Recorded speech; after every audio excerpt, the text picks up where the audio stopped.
What?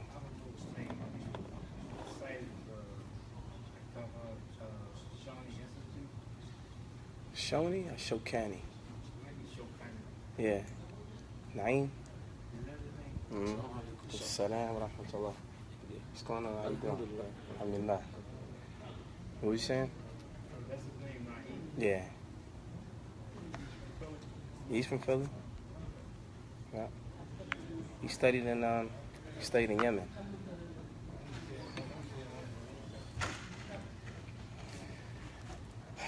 Bismillah ar-Rahman ar-Rahim. Alhamdulillah wassalatu wassalam ala ashraf al-anbiya wa mursaleen nabiyyina Muhammad wa ala alihi wa sahbihi ajma'in. Allahumma anfa'na bima 'allamtana wa 'allimna ma yanfa'una. Allahumma zidna 'ilman innaka anta 'alimun hakim. Allahumma ij'al hadhihi al-muhadara hujjatan lana la hujjatan 'alayna ya rabbil alamin. Amma ba'd.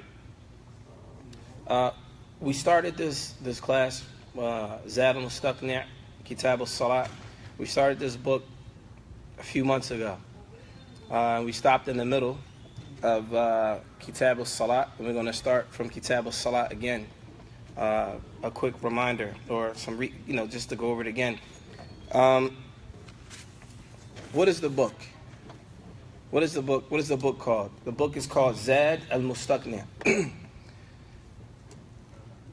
Who is the author of this book?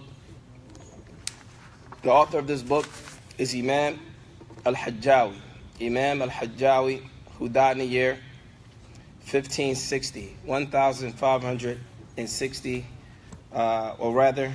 he died, well, that's in Miladi. In Hijri, he died in the year 968. 968 in the Islamic calendar year.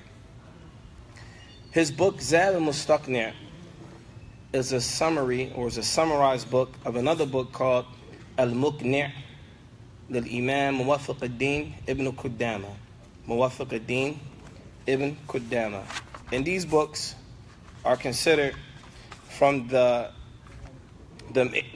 major books of the school of Imam Ahmed. Now, there are many books that are used to explain the school of thought of Imam Ahmed. However, these are the ones that we studied in the university with many different mashayikh, and these are the ones that we tend to use.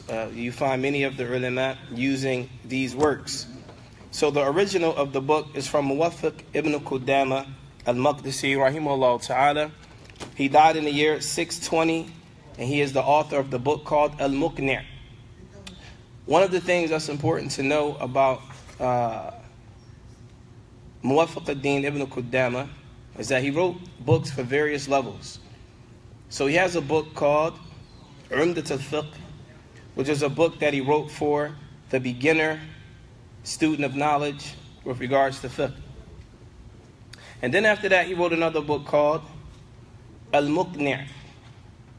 Al-Muqni'. Al-Muqni' was written for, now mind you, the first book, Umdat al-Fiqh, in this book you'll find one position from the ulama in that particular book.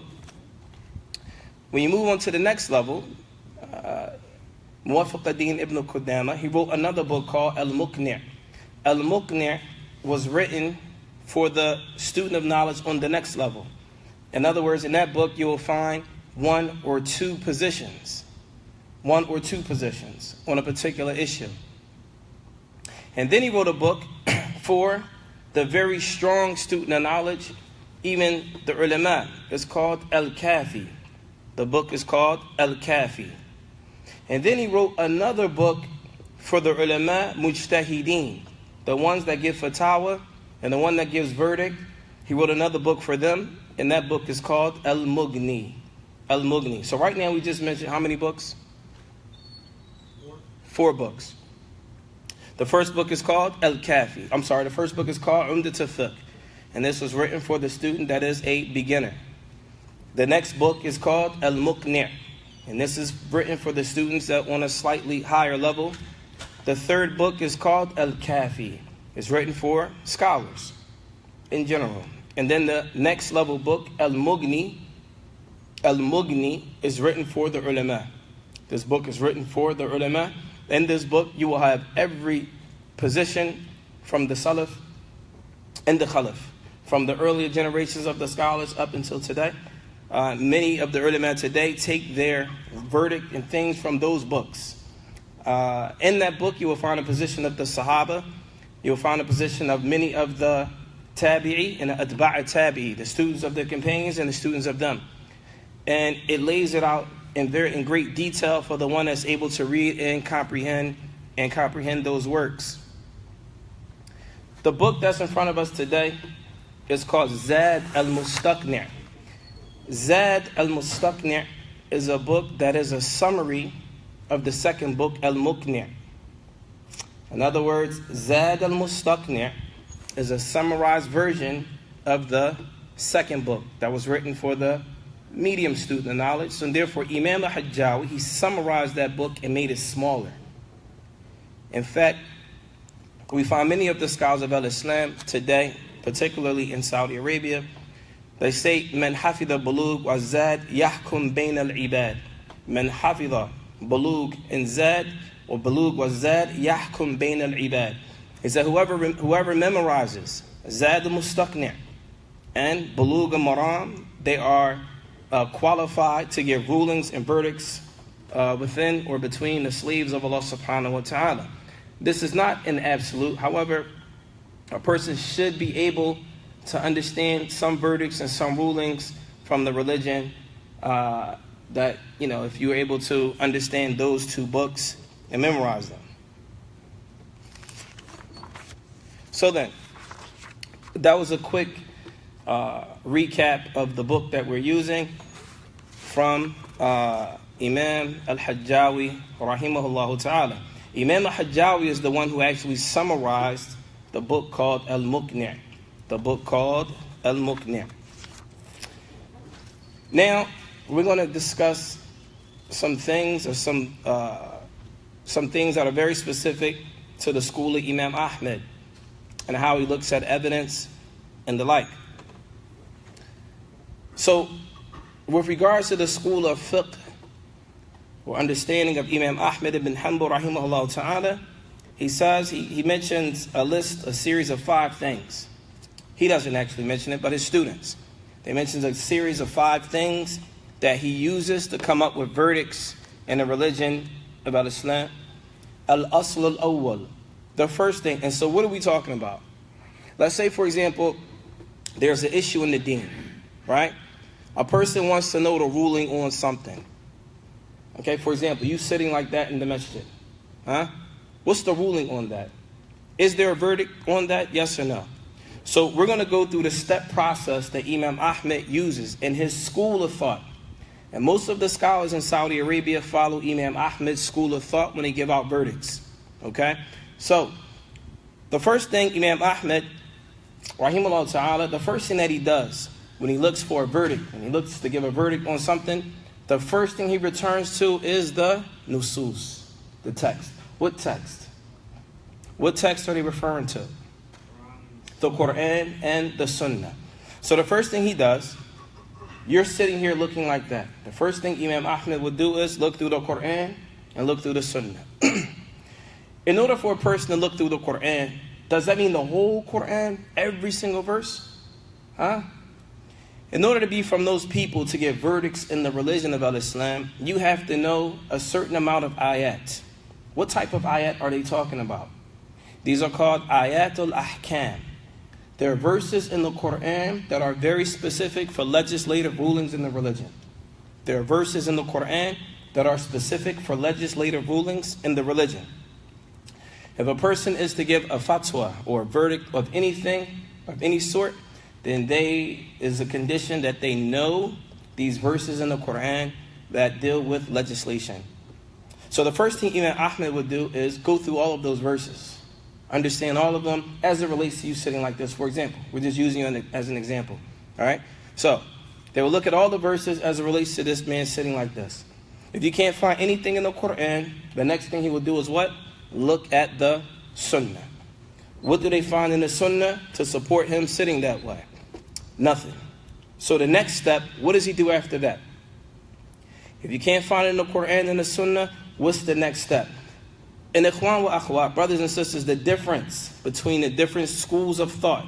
For example, the people that follow the school of Imam Ahmed, Imam Malik, Imam Shafi'i, wa Imam Abi Hanifa, they do this using the order in which they come up with verdicts. So, for example, after this, we find an aslu thani for Imam Ahmed. The second principle of his usul that he uses, if he can't find anything in the Quran and in the Sunnah, is that he looks at ma afta bihi as-sahaba. Does any of the Sahaba give a verdict about a person sitting like that? So he's going to look at all of the statements of the Sahaba. فَإِنَّهُ إِذَا وَجَدَ لِبَعْدِهِمْ فَتْوَى لَا يُعْرَفْ لَهُ مُخَالِفٌ مِنْهُمْ فِيهَا لَمْ يُعِدْ لَهَا إِلَى غَيْرِهَا. If he looks for a verdict from the Sahaba, and there are no other companions opposing that position, then this now becomes a ruling.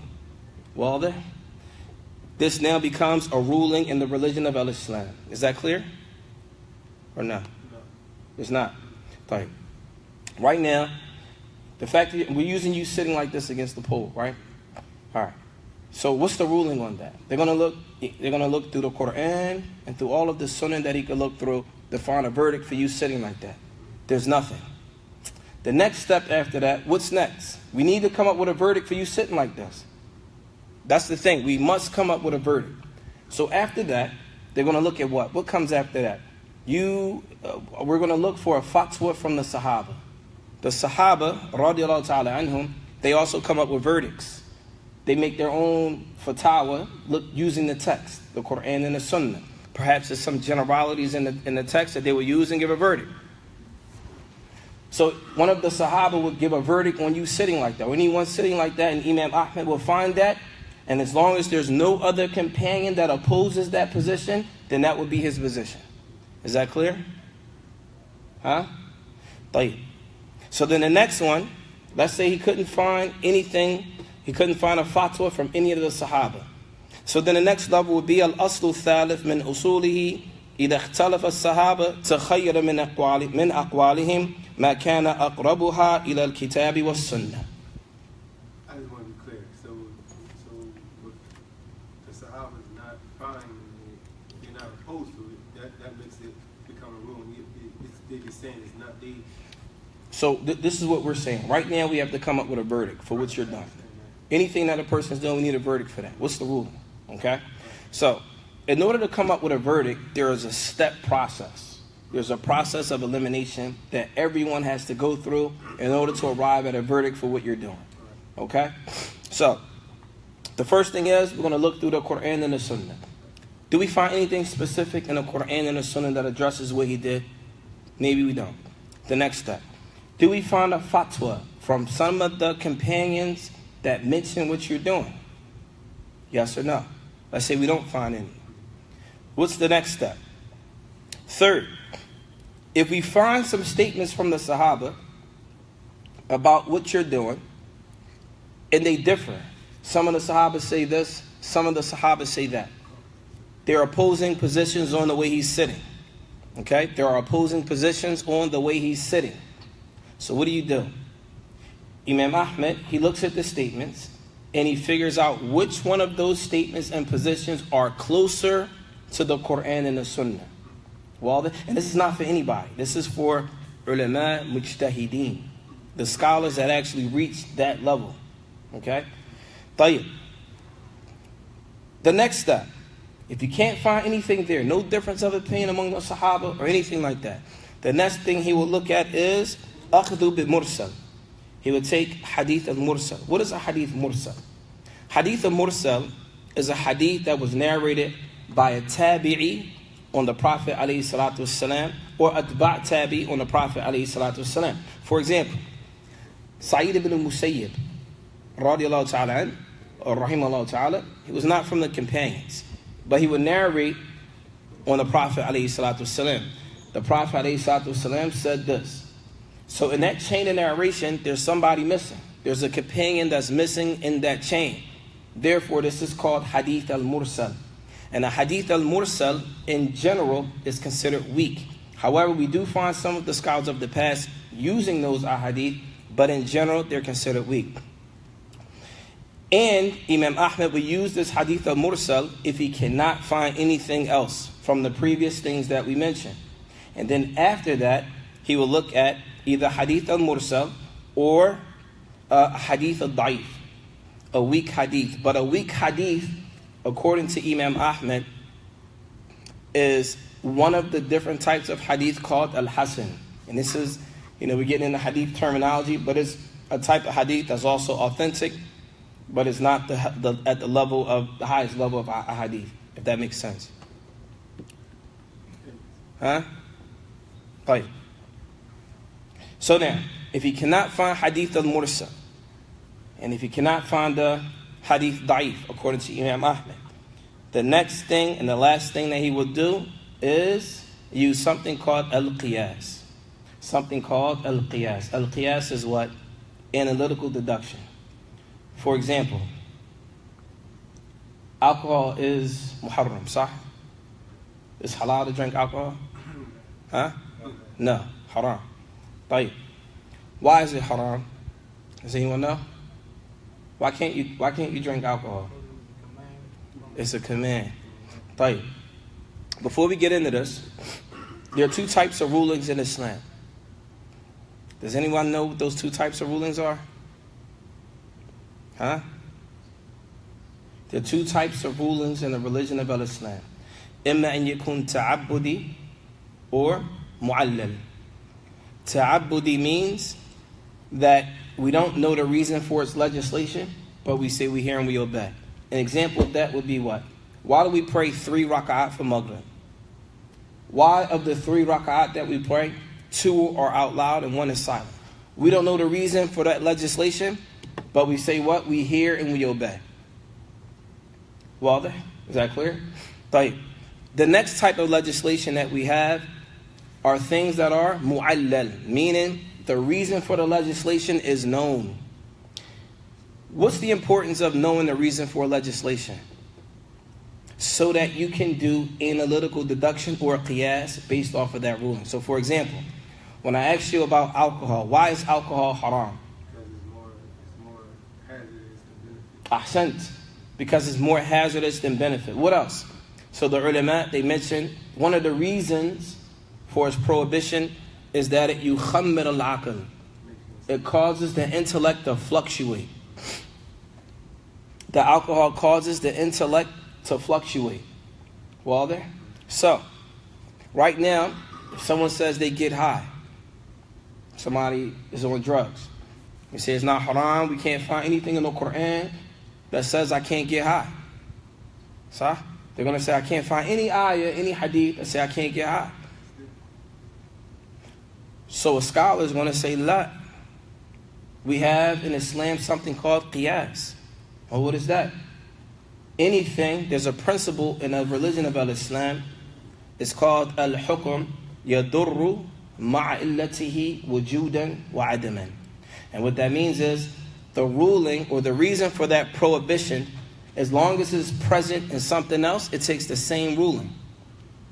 Al-illa, al-hukm yadurru. The ruling yadurru ma'illatihi. As long as the reason for alcohol being prohibited is found in something else, then it takes the same ruling as alcohol. Is that clear? Well, I lose you, Shaykh? Right. So then, based on this, Imam Ahmed, this would be the last resort that Imam Ahmed would do, is to resort to al-qiyas. Okay? So then, majority of the ulama of al-Islam, they all agree with Quran, Sunnah, Ijma', consensus, and al-qiyas.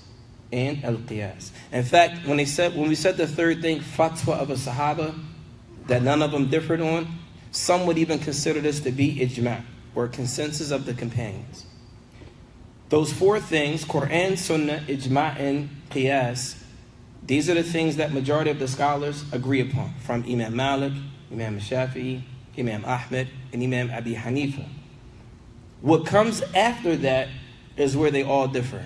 And this is where you get the different madhahib.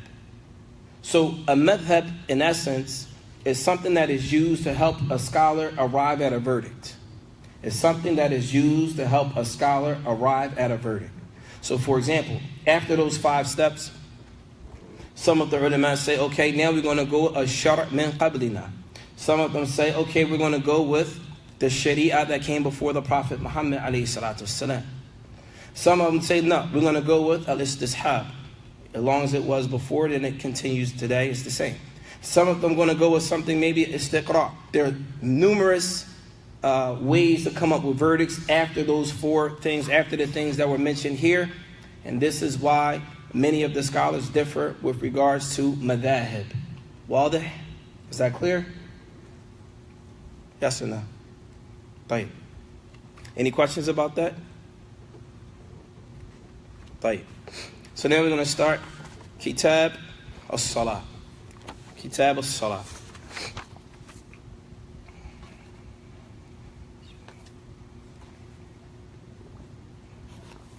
Kitab al-Salat, the book of Salat, it says fil lugha ad-du'a. In the Arabic language, and this is what the scholars do. Anytime you study a particular chapter, the first thing they do is give you the definition of that thing. Why is it important to know the definition? Huh? To gain understanding. If you didn't know the definition of the thing you're talking about, then you won't be able to describe it. Unfortunately, like many people in the city, when they talk about bid'ah, they don't know what bid'ah is. They don't even know the definition of it, so they misplace it. Huh? It becomes misplaced. طيب. So it says fil lugha ad-du'a. In the Arabic language, the word salat means dua. Now it's very important to note, anytime we're speaking about the sharia, anytime we're talking about something in Islam, we have a legislative meaning of the word, and then we have a linguistic meaning of the word. Which definition comes first? Do you know? Huh? The legislative. So for example, the word salah. As Muslims, which definition do we take first? The linguistic meaning of the word or the legislative meaning of the word? The legislative meaning of the word. So you find people that are in opposition to certain aspects of the sunnah, they do not use the legislative meaning. They will use the linguistic meaning. I'll give you an example. There was a time when we were living in Saudi Arabia, and we used to work in Jeddah. And there was a brother or a guy that worked with us, and it was time for the salah. And we told the brother, listen, it's time to go pray. And he said, I already prayed. And now mind you, Salatul Asr just came in, and everyone's ready to pray Asr. Like, what do you mean you just prayed? He said, I already prayed. I said, no one saw you get up, make wudu or nothing. The salat just came in. He said, I just made dua. That's what salat means, dua. Sure? There are people that do that. There are people that do that. And I said, Akhi, we can't understand it like this. We have a very specific definition. No, this is what I want to do. This is taking on a linguistic meaning. This is something that people of innovation usually do. They might not give you the technical meaning of the term. They're going to give you the linguistic one. And most people, some people, if they don't know better, they got me. Maybe I should be praying like that too. La, hada khata. That's a mistake. So, you may also find a linguistic meaning also in the Quran, where Allah subhanahu wa ta'ala says in Surah At-Tawbah, وَصَلِّ عَلَيْهِمْ وَصَلِّ عَلَيْهِمْ. When they say وَصَلِّ عَلَيْهِمْ, yani pray for him, it means make dua for him. Make dua for them. Ud'u lahum. Make dua for them. This is Surah At-Tawbah, verse number 103. The legislative meaning of the term of salat, the legislative meaning of the salat, wahuwa. Now listen to the definition, because the scholars of Al-Islam, they give us definitions that are jami'un mani'un. What does that mean? Jami'un mani'un, it means that it's all-inclusive and all-exclusive at the same time. In other words, it includes every meaning that word is supposed to have, and it excludes every other meaning that it shouldn't have. In other words, this is something that the scholars of Al-Islam take great importance in, and defining words and defining what they mean. Once you understand what something means, you can always refer back to the definition. For example, if someone says you're an innovator, so you think, man, what am I adding to the religion or taking away? How am I trying to get... Now, all these definitions should go back in your head. So you're like, hey, I'm not doing this, I'm not doing that. How? I follow Quran, Sunnah, Ijma. I accept that. I'm not going against that, which is well known from the scholars of the... So how? Explain. And I guarantee you, the more you understand, the more weapons and tools you have to protect yourself. To protect yourself as Muslims. طيب. وفي الشرع. So then, the legislative meaning of salat is what? أقوال وأفعال مخصوصة. So the first thing it mentions is that it is statements, the salat. We're talking about the definition of the salat. It is statements and actions مخصوصة that are specific. So right now we're thinking the salat is statements, actions that are very specific.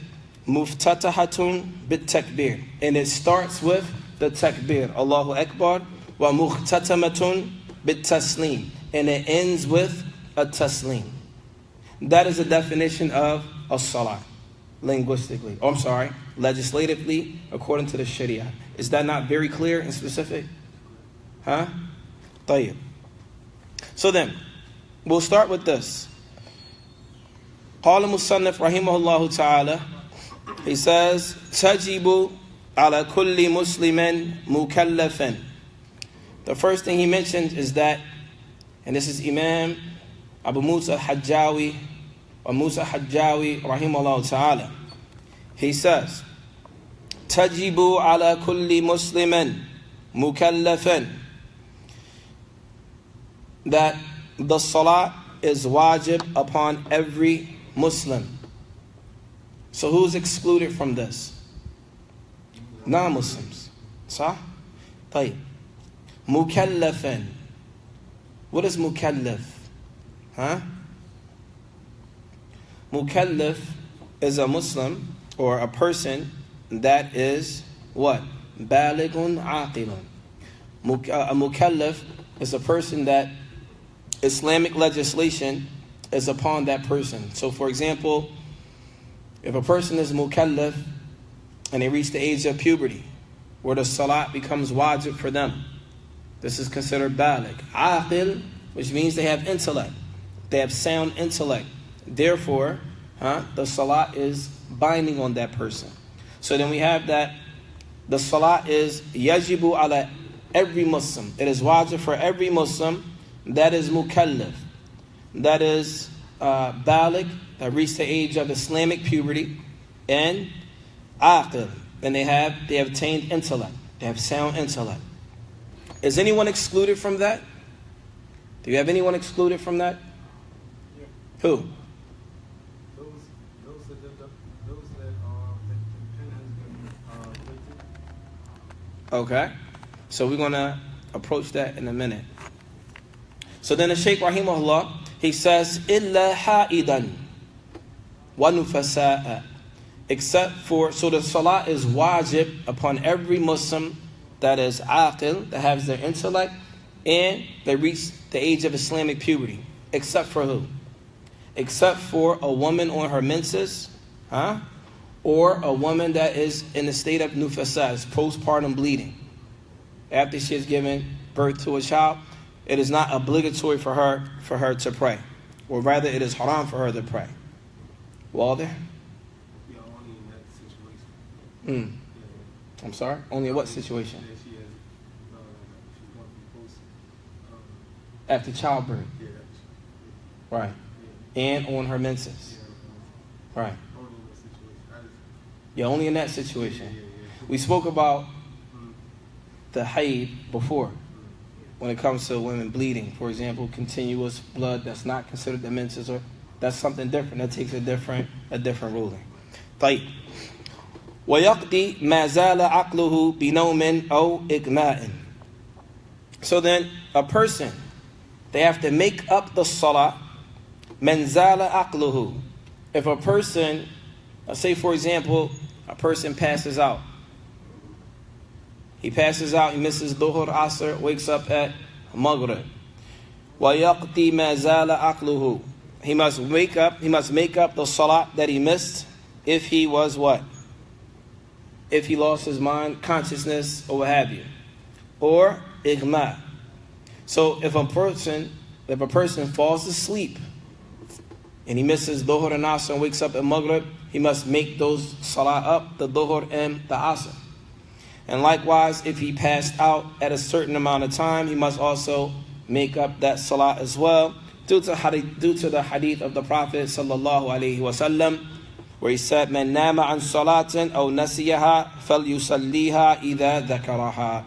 And Nabi alayhi salatu wasalam, he mentioned in hadith in Sahih Muslim, he said, whoever sleeps during the time of the salat or forget the salat, falyusalliha lamma dhakaraha, and he prays it idha dhakaraha. That person prays that salat when they remember that they missed it. طيب. So why, when a person passes out, why do they take the same ruling? Now this is also qiyas. See how the ulama uses here? Why does a person that passed out take the same ruling as the one who fell asleep? Because they say they are similar. They are similar. When a person is asleep, their mind drifts. When a person is passed out, their mind drifts. Well, this is an example of the scholars using something called al-qiyas. طيب. So the next part, he says, "O sukrin wa nahwi." They also say a person must make the salat up if they are drunk. If they are drunk. طيب. So now a person may ask himself, well, a person being drunk, what is that similar to? That's not similar to sleep. I say that. This is similar to a person losing their intellect. This is similar to a person losing their intellect, وَنَحْوِهِ, or something similar to that, like taking medication. If a person takes medication and it causes them to lose their mind slightly, to come back, then he must also make that prayer up. وَلَا تَصِحُّ مِن مَجْنُونٍ وَلَا كَافِرٍ. And praying the salat is not accepted from a person that is mentally unstable. A person that is mentally unstable, because the pen is lifted from that person. If a person is mentally challenged, the pen is lifted from that person, so therefore it is not binding on that person to pray. وَلَا كَافِرٍ. The salat is also not correct if a person that is not Muslim and they pray. However, فَإِن صَلَّى, as they mentioned, if, and this is important, فَإِن صَلَّى فَمُسْلِمٌ حُكْمًا. If we find a non-Muslim praying with the Muslims in the masjid or what have you, then they would take the ruling of a Muslim. لماذا? Why is that? Where does that come from? It doesn't make sense. And this is because if the person is actually praying with the Muslims, then he will what? What is he doing when he prays with the Muslims? Does anyone know? I'm listening. Why is that? MashaAllah. No thoughts?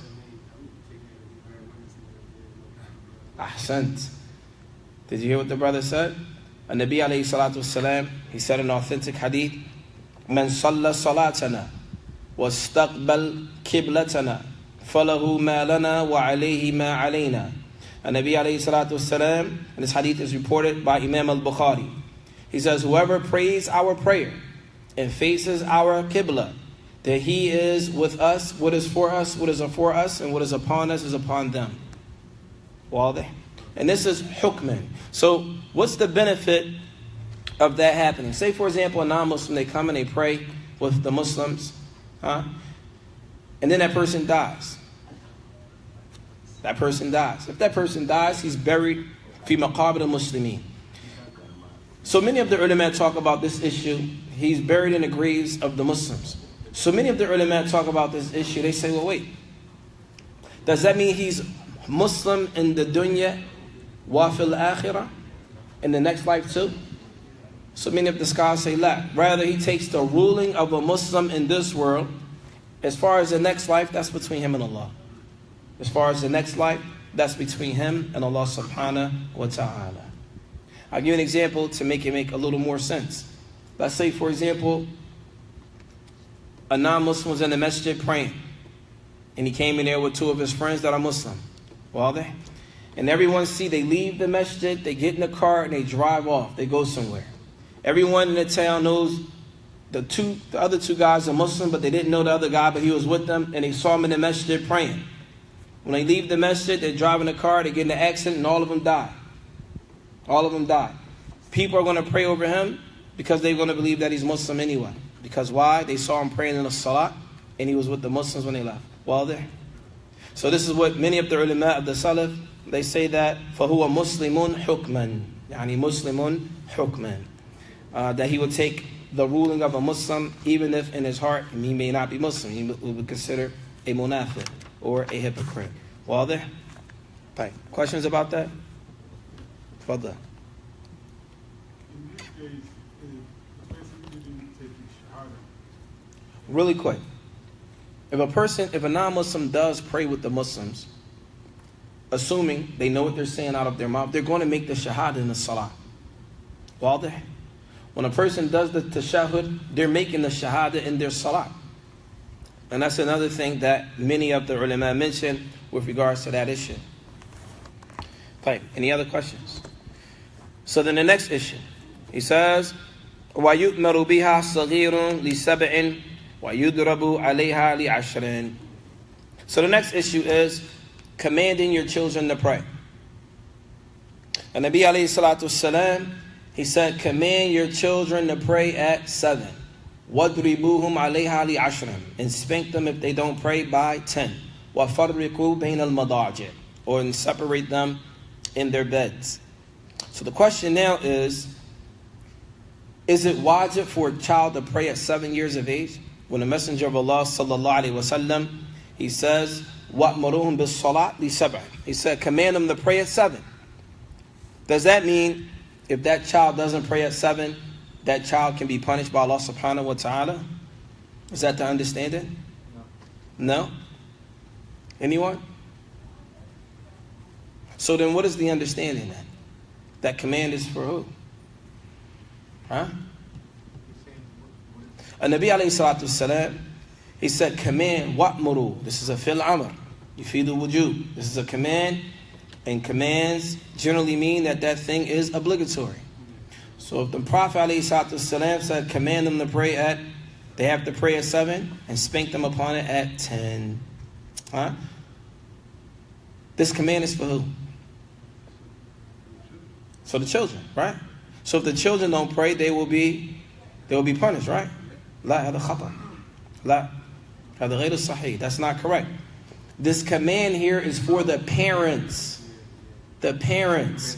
It is obligatory for the parents to command their children to pray at 7. Does that mean all 5 salawats? La. Rather, it means to condition them to pray. Maybe they might pray 1 salat a day. Maybe 2. Work their way up. Huh? But command them to pray at 7.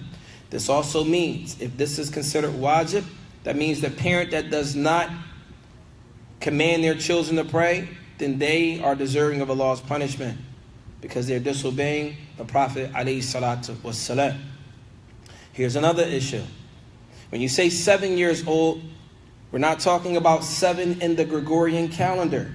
Rather, we're talking about 7 in the Hijri calendar, and this also shows the importance of understanding the Islamic calendar. It's very important to know the Islamic calendar.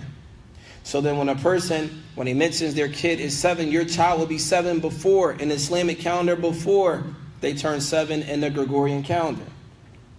And understanding these dates are very important because there are a lot of Islamic rulings that are related to age, especially with children. طيب. وَوَطْرِبُوهُمْ عَلَيْهَا لِعَشْرٍ. And then they are to be spanked at 10. And when we say spank, we're not talking about a person beat their kids up. Rather, you spank them lightly or what have you. You don't harm. The object is not to harm your children. Rather, just to encourage them that they need to be praying. As we find, you cannot, some of the wisdom behind telling your children to pray at 7, you cannot wait till your child becomes 15 years old, especially if it's a little girl. 15 years old, okay, now you got to start covering. Her whole life, you haven't said anything about her covering. You haven't said anything to her about praying. But now all of a sudden you want her to cover and pray. Nah, it's going to be difficult. Very difficult. And so this is from the wisdom. Allah knows best.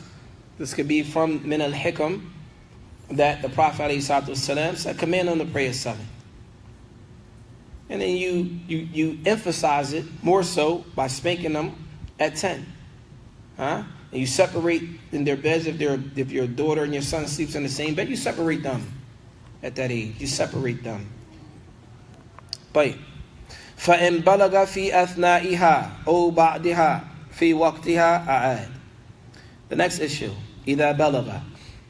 If your child reaches puberty in Islam. What is puberty in Islam anyway? Does anyone know? What are the signs of puberty in Islam? Huh? Men don't get menses. Right. So number 1, we have nocturnal emission for men and women. That's 1. Number 2, what's the next one? Hair in the private area. That's number 2.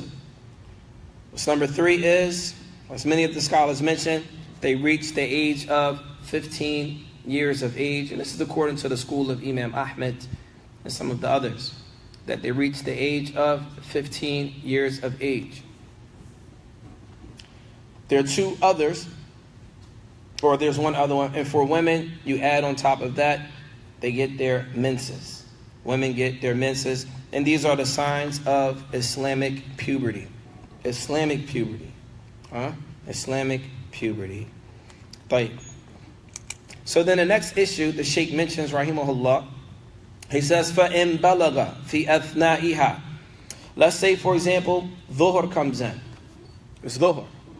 Right? So now that is dhuhr, the son, he's asleep, wakes up during the time of dhuhr. He prays dhuhr. For example, I'm just going to give an extreme example. He prays dhuhr at 12 o'clock. It comes in at 12 o'clock. He takes a nap. Now, mind you, when he prays at 12 o'clock, takes a nap, wake up, he has nocturnal emission.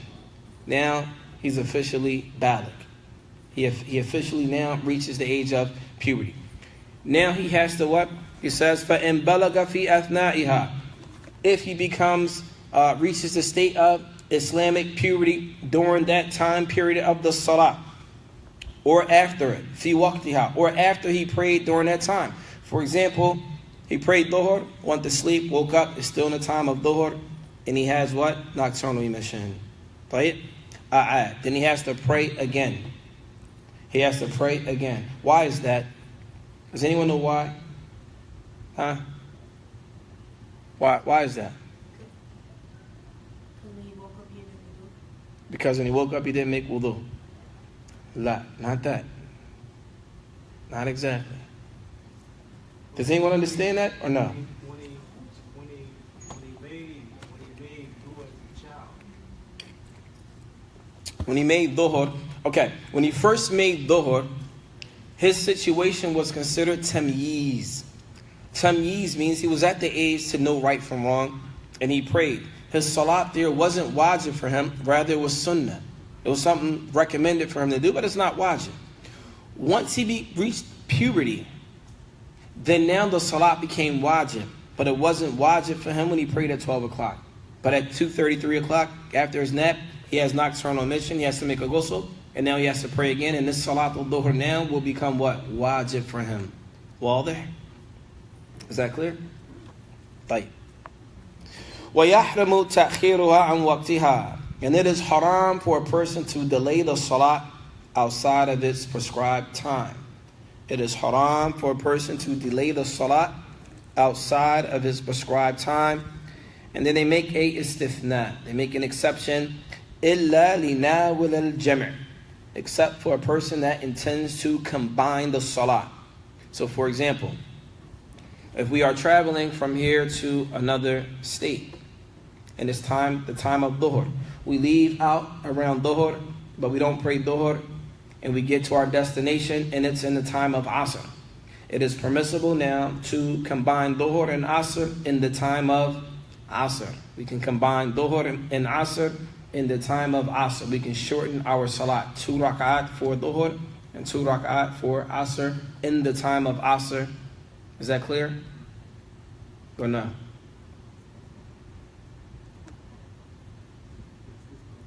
It's clear? Right. Yes, you can also combine in the time of dhuhr. That's if you had already traveled, not before you travel. That means if you're getting ready to travel, and you say, you know what, we're getting ready to drive 6 hours, it's dhuhr right now, we're going to combine dhuhr and asr before we travel, la mayjuz. It's not permissible. The only time you can start the combination process, as the Prophet ﷺ mentioned, you have to be able to see the city in your rear view, meaning the town has to be behind you. That's when you can start your combining your salat. And if you're fasting, you can break your fast if you are a traveler. Well there? Is that clear? But yeah. You mean when you see the city behind you when the time comes in? Period. Or while it's in? Well, I don't understand your question. Say you're leaving and it's already going. So we're leaving and it's dhuhr. Okay. So you say. Right. So pay attention. This is important for him to. If we're traveling and dhuhr comes in, and we're in our hometown, and dhuhr comes in, and we travel, for salat al-dhuhr, we still have to pray 4 rak'ats. Limada? Why is that? Because when salat al-dhuhr came in, it was obligatory for us to pray 4 rak'at, and we left. That's not what we're talking about. We're talking about the salat didn't come in yet, and you leave. And now the city is in your rear view. Then you can start combining your salat, so on and so forth. Is that clear? That's very important to note. If you plan on traveling, and let's say dhuhr comes in, and you didn't leave yet, and you start your travel, and while you're gone, you say, you know what? We're going to combine dhuhr. You can still combine, but you have to pay 4 rak'at for dhuhr. Why? Because dhuhr came in when you were in your hometown. Dhuhr came in when you were in your hometown, and when you were, throughout your travels, you were traveling by the time Asr came in, so you can shorten Asr. Well, and we're going to cover that in detail when we get to that chapter of combining the salat, shortening and combining of the salat. وَلِمُشْتَغِلٍ بِشَرْطِهَا الَّذِي يُحَصِّلُهَا قَرِيبًا. So some of the ulama, they look at, it is permissible to delay the salat if a person is looking for one of the conditions to pray the salat. Let's say, for example, min shurut as-salat, satr al-awra. From the conditions of the salat, you cover your awra. Your awra is what needs to be covered when a person prays. For whatever reason, this person does not have anything to cover his or her awra, and the salat is almost out. According to the school of Imam Ahmed, some of the ulama say that they can delay it outside of his time only for a short amount of time to go find that garment to cover their awra. However, some of the ulama, they say la. Before the salat goes out, you salli ala hasab hali. Some say you pray, no matter whatever state you're in, whether you have something to cover yourself or not, you must pray that salat before the salat goes out. But according to Imam Hajjawi here, he mentions that person can delay it slightly for the purpose of retrieving one of the conditions of the salat that was not present.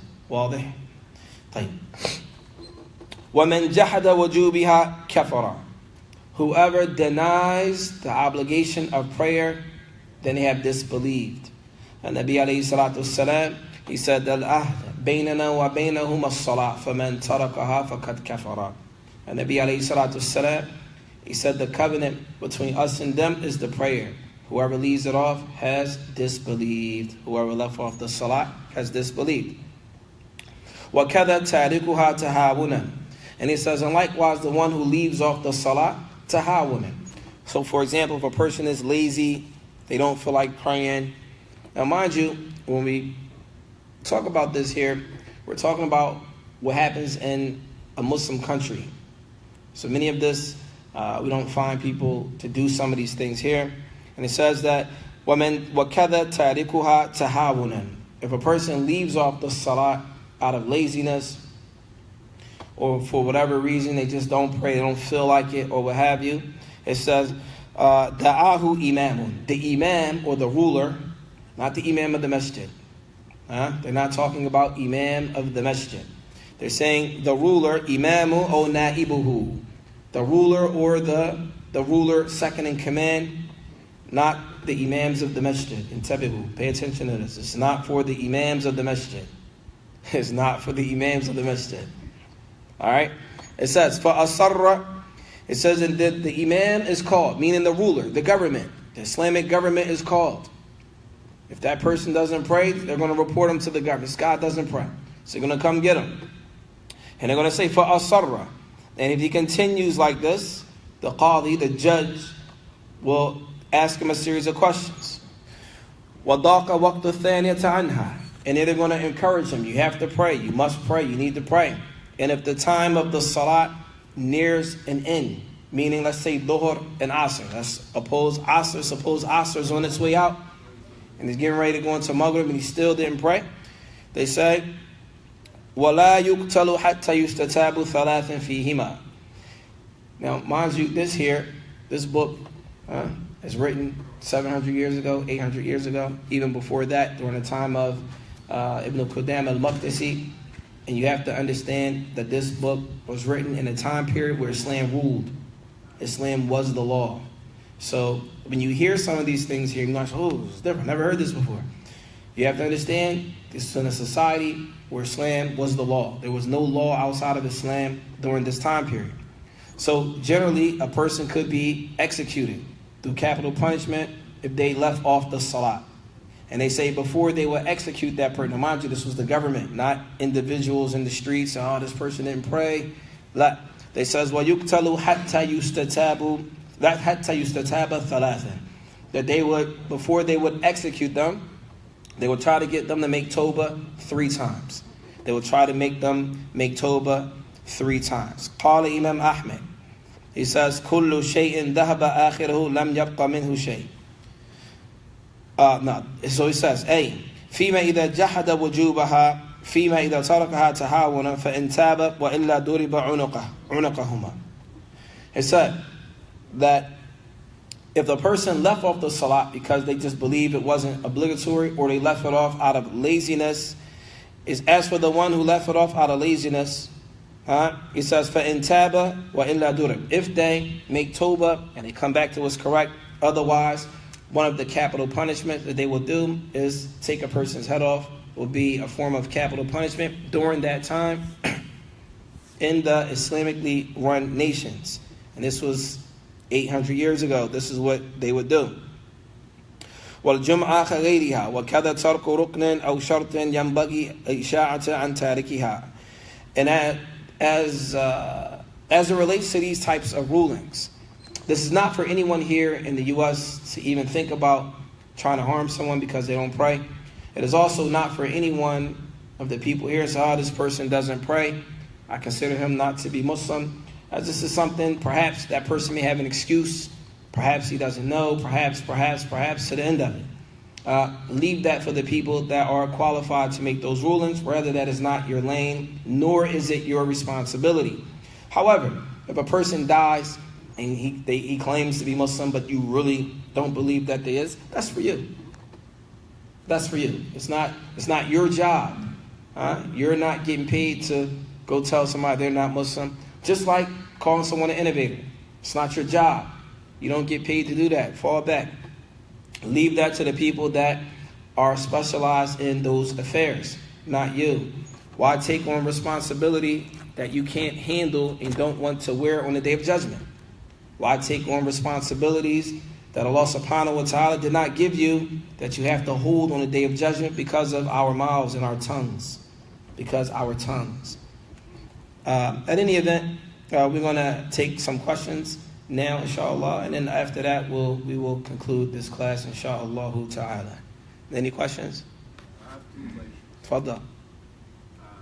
Number 1, they say when you hear Adhan, it's calling. Whatever you're doing, you have to stop what you're doing, even if you're reading Quran. Then, what about if you are in Sunnah? When Adhan, before Adhan started, they started making the Adhan. If you're praying your sunnah prayer when they're calling you Adhan? No, like you pray like extra Sunnah.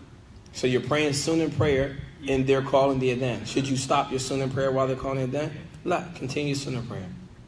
There's nothing that says that you can't continue sunnah prayer. What I also see, I see brothers, they come into the masjid for Jum'ah, mathalan, Salatul Jum'ah, and if they're calling the Adhan, people will stand and not pray. Many of the ulama say, hurry up and pray and sit down. What are you waiting for? Pray, sit down so you can benefit from the khutbah. Pray, sit down so you can benefit from the khutbah. Now. Okay, the second one is, I saw some video, and this imam said, brought a tank, water tank, full with water. Said it's something like it's making a crusade to heal people. A crusade? Yeah, like to heal people with that water. To hurt people with the water? Heal. Oh, to heal people with the water. With that water. And he says, the prophet did it. So if he is doing it, there's nothing wrong with that. And I think he's doing it for money. And he said, once prophet did it, if he did that for money, it's not around. So what's your question? The question was, he said the prophet make wudu and give it to people to heal them. Allahu Alam. I don't know. And he quotes, if I play the video, he quotes something for the Okay, it sounds strange, man. My recommendation just, it sounds kind of strange. It sounds strange. As far as the Prophet ﷺ making wudu and the water they made wudu that he used to clear people, I'm not familiar with that. It might be correct. I just don't know. Allah. I would have to research that. Okay. Nah. But real quick, just because I'm not familiar with it doesn't mean it doesn't exist. Just so you know that. If I tell you I'm not familiar with something, that doesn't mean that it didn't happen. I never heard it before. All right? Just because I never heard it and you never heard it doesn't mean that it doesn't exist. All right? Knowledge doesn't stop with us. Well done. I'm sorry? I said, meet some brother here. Muslim, I don't know Salat. He don't know Ramadan. So you met a brother here that's Muslim. He doesn't pray and he didn't fast in Ramadan.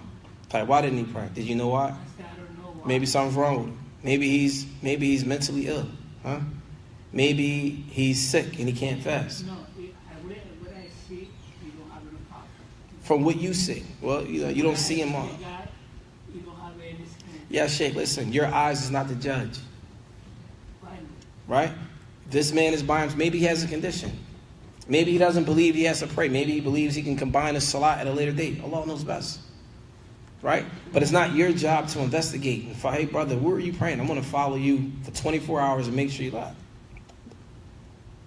Allah subhanahu wa ta'ala didn't give you that job. If he says he's Muslim, he didn't pray, advise him to pray, maybe he has a condition. Maybe he doesn't understand. There are many things there before we can start saying, this person's not Muslim. Right? And there's also a narration of the Prophet ﷺ. He said, whoever calls a person a disbeliever and it's not true, then it will fall back on you. Who wants to wear that? If from what you see and you think something he's okay, there's nothing wrong with him, advise him. Give him some advice. Listen, brother, you need to be praying. The salat is upon us to the end of it. Like, anything else?